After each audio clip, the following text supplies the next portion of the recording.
Welcome into 9 News at noon. We've learned when former President Donald Trump's trial for election interference will start. March 4th of next year, the day before the Super Tuesday primaries. The Trump team wanted to move the trial back to 2026. A federal judge heard arguments from both sides and set that date. Federal prosecutors have turned over almost all the discovery material in the special counsel's election subversion case. It's nearly 13 million pages of evidence. The judge said the selection of that March date is not influenced by the defendant's, quote, personal or professional obligations. Today in Georgia, a Fulton County Superior Court judge said Trump will be arraigned on charges in the Georgia election case at 9:30 in the morning on September 6th.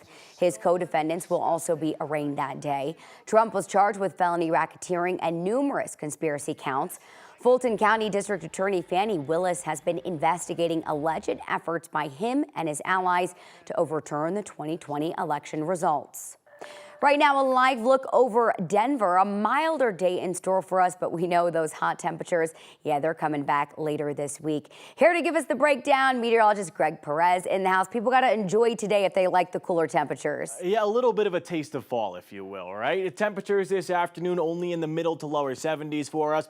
A few areas in the upper 70s, but otherwise it is going to be a nice day to get outside. Temperatures this morning started out in the 50s, though it was certainly on the cooler side of things. Live look over Boulder. A few of those clouds beginning to bubble up as we await a few showers and storms. But temperatures, that's what's really holding back those showers and storms from being severe or even on the stronger end. We're only thinking light to moderate showers, even some thunder and lightning and some gusty winds for us. Temperatures, though, 74 degrees in Denver, upper 70s and lower 80s out towards Lyman, 60s and 70s into the high country. Grand Junction, good afternoon to you. We're sitting at around 83 degrees. This is all done right now under partly cloudy to mostly cloudy skies. A few of those showers and storms rumbling on through just to the north of Estes Park, Loveland, and just to the south of Fort Collins. We're expecting some thunder and lightning over the next couple of hours or so, but it's only going to be in isolated fashion, and even Denver is going to be dealing with that as well through the 3, 4, 5 o'clock hour, even another round of moisture later on this evening and into the overnight hours. So we do have a few showers and thunderstorms to talk about. I'll break it down in my full forecast coming up. All right, Greg, thank you so much. Today, the Denver City Council could finalize a big settlement over how police acted during the protests after George Floyd's murder. The city could pay more than $4.5 million to settle a federal class action lawsuit. A group of protesters filed that lawsuit. They say police arrested them solely for violating curfew orders. Those protesters had their criminal charges dropped. Last year, a jury awarded $14 million as part of the same class action to a dozen protesters that were hurt by police. The city is planning to appeal that verdict. Denver and Aurora police are working to make their departments more transparent. Both will eventually have online portals that would keep you in the know of what they're doing. 9 News reporter Brianna Fernandez is in downtown with what this online portal will look like. So these online portals are going to be a one-stop shop for folks. People are able to access information way quicker if they need to from any police department, and this will include information like shootings involving officers or use of force incidents as well. The Denver Police Department released its online portal back in January to allow people to see what the department is doing behind closed doors. On Friday, DPD announced it's adding 2 more dashboards to its website with access to data on bias-motivated crimes and community engagement.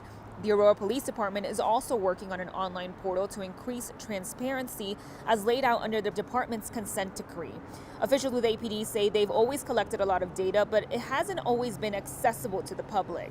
So this really gives us also an internal platform to set benchmarks with regard to what do our uses of force look like, what are our agency demographics, and then when we start seeing variations in those things, once we have that benchmark, we can look and see what is the reason for that variation. Is it explainable? Do we have a problem? Do we have a training issue?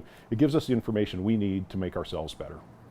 APD says that they are still working on the design and layout for this online portal, and they want to release pieces by November and have it completed hopefully by the end of this year. For now, I'm in Denver. Brianna Fernandez for 9 News. Brianna, thank you so much. Developing news out of Florida this noon. A Broward Sheriff's Office fire and rescue helicopter crashed and caught fire this morning. We do want to warn you, this video may be hard to watch. A witness caught the helicopter flying out of control. You can see it there. It crashed through the roof of an apartment building, sparking a fire. Broward Sheriff's Office says the crash killed 2 people. One was an air rescue captain. 4 others went to the hospital, including 2 people who were in their apartment building. The FAA and NTSB are now investigating the cause of that crash. Also developing this noon, police are sharing new details about a gunman who killed 3 black people in a racially motivated attack in Jacksonville, Florida. The white 21-year-old gunman left a note with pages of hate-filled writings. We know the suspect was armed with a pistol and assault rifle. His first victim, killed in a parking lot, was an employee that was just sitting in his car. Then the gunman walked inside, let some of the customers leave before killing 2 of them. As he started to leave the store, police moved in. The suspect rushed into an office in the store, barricaded himself, and took his life. Both of the weapons were purchased legally. The rifle was marked with writings and swastikas. The investigation right now is still ongoing, but the FBI is involved. We've learned Sir Elton John was hospitalized over the weekend. A representative for him says the musician is back at home and in good health after falling on Sunday. The 76-year-old was at his home in France when it happened. He was hospitalized and kept overnight for observation, but he was released this morning. Many of you emailed us overnight about something that lit up the sky. You see it right there. Now, while we don't have any official confirmation just yet, we've been asking, though. The American Meteor Society says they got several reports of fireballs in Colorado over the weekend. These videos come from viewers in Loveland and Northglenn. Coming up today on 9 News at 4 o'clock, Corey Rappenhagen's going to do a deep dive on what viewers saw. But, Greg, there's some speculation if it was UFOs I was or aliens. It doesn't take a lot to start those discussions at this point, right? But in your expertise as a scientist and meteorologist, we're thinking I'm thinking more fireballs. More fireball, meteor. Meteor type. Yeah, that doesn't necessarily look like a UFO. Not that I'm an expert or anything. Right. Not that I'm an expert. I'm working on that. That's going to be my next certification. Okay, well, keep us in the loop on that. People sure. like to speculate. Though, I know. So. I know. All right, we'll have more on that coming up later today.